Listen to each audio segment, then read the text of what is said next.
짧은 시간 안에 보다 정확하고 빠르게 진단하고 치료 계획을 세우기 위해서 여러 가지 질문들을 하게 됩니다. 언제부터 아프셨는지 여쭤봤을 때 환자분이 기억나는 선에서 대충이라도 어느 시기부터 발생했다고 말씀해 주시면 도움이 됩니다.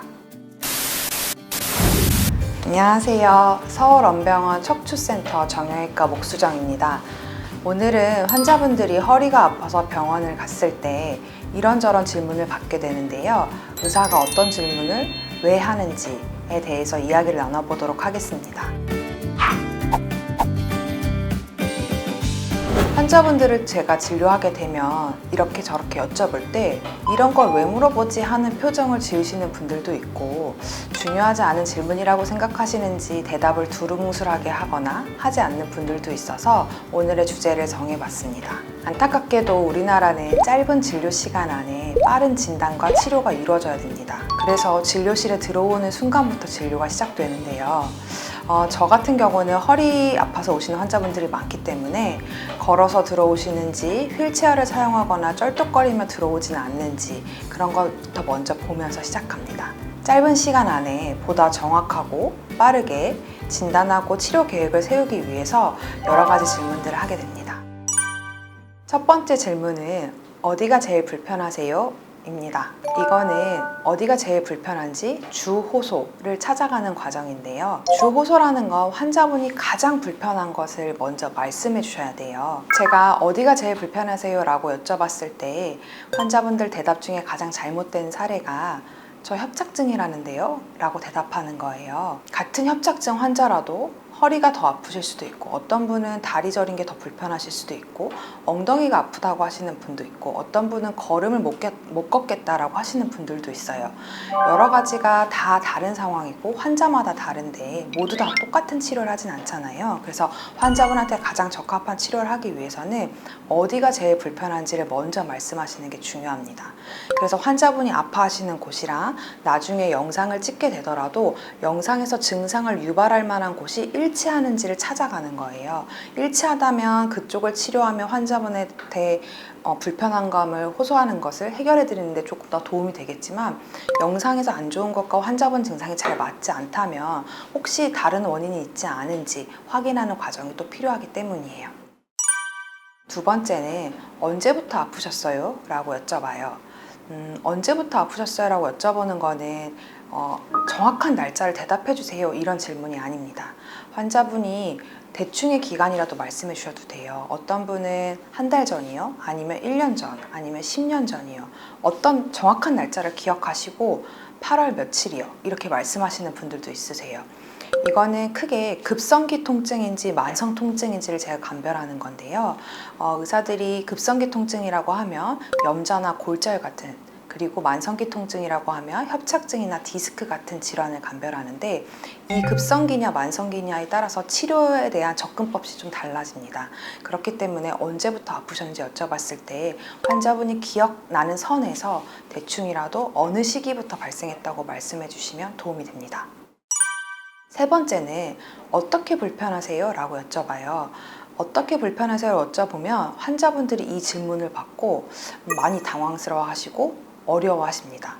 본인이 아픈 걸 설명하는 거를 굉장히 어렵게 생각하시는데, 어려운 게 아니라 불편한 걸 있는 그대로 설명해 주시면 됩니다. 느끼시는 대로 해주시면 되고 답이 정해져 있진 않습니다. 움직일 때 통증이 있는지, 아니면 가만히 있을 때 통증이 있는지, 전기가 오듯이 찌릿찌릿한지, 아니면 묵직하고 뻐근한지, 통증의 양상을 먼저 파악을 해야 이 환자분이 아프신 게 신경이 원인일지, 관절이 문제일지, 아니면 근육의 문제일지, 어디가 문제일지를 예측하려고 하는 것입니다.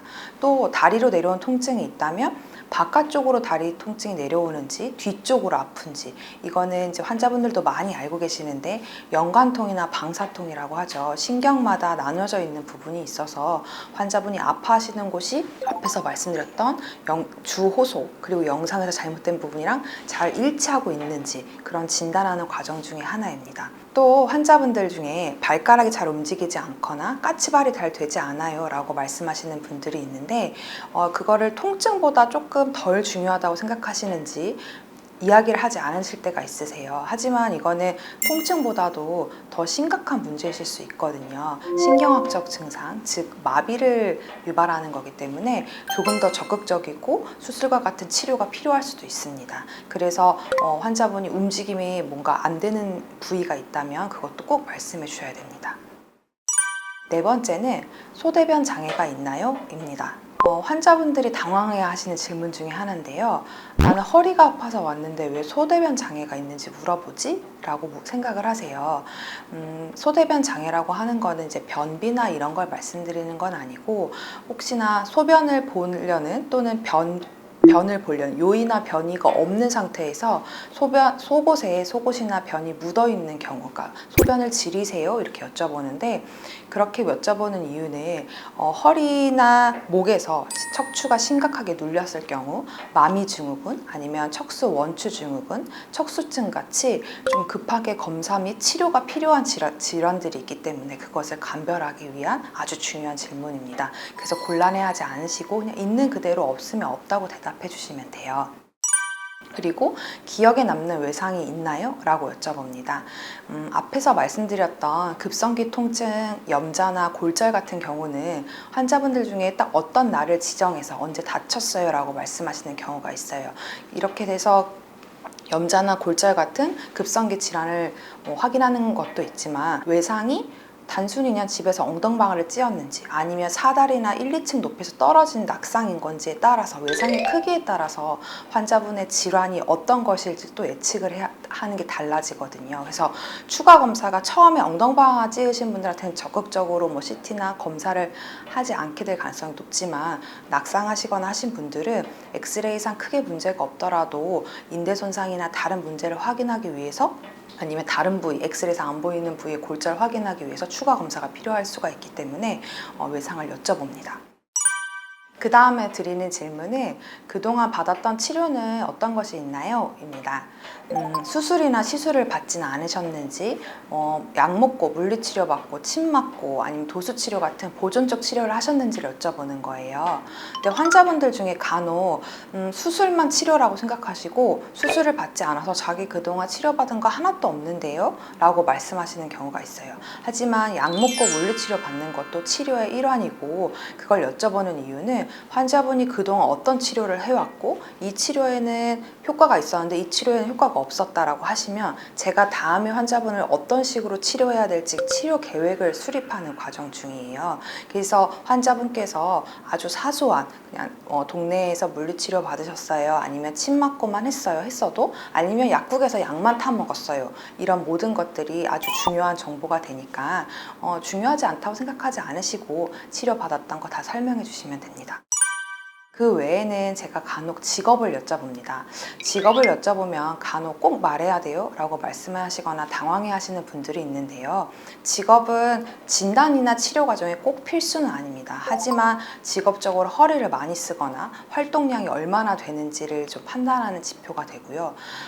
운동선수나 아니면 육체노동 하시는 분들이라면 당장 수술이 필요한 상태라고 하더라도 당장 수술하기가 쉽지 않기 때문에 다른 치료 계획을 세워야 되기 때문에 그래서 여쭤보는 경우가 있습니다. 그리고 그 외에 이제 기저질환을 여쭤보는데, 간이나 신장에 문제가 없는지, 앓고 계신 병 중에 암은 없는지, 아니면 먹고 있는 약 중에 알러지 있는 건 없는지 여쭤보는 거는 이제 환자분께 약을 처방하는 데 있어서 혹시나 부작용이나 이런 걸 좀 줄여보려고 하는 질문의 하나입니다. 그때그때 상황마다 질문이 달라질 수 있겠지만, 환자분이 진료실에 들어오시고 진단을 하는 과정, 그다음 치료 계획을 수립하는 과정에서 7, 8가지의 질문 이상을 하게 됩니다. 비록 현실적으로 환자분들의 모든 이야기를 들어주기에는 진료 시간에 압박이 있지만, 짧은 시간이라도 최대한 환자분의 불편함과 문제를 찾기 위해서 여러 가지 질문을 하게 됩니다. 간혹 환자분들이 느끼시기에 질문이 어렵거나 불필요하다고 느껴지더라도 최대한 열심히 대답해 주시면 환자분의 상태를 더 잘 파악할 수 있을 겁니다. 결국 환자분과 함께 치료의 첫걸음을 같이 내딛는 과정이라고 생각해 주시고 적극적으로 대답해 주시면 감사하겠습니다. 지금까지 서울언병원 척추센터 정형외과 목수정이었습니다. 감사합니다.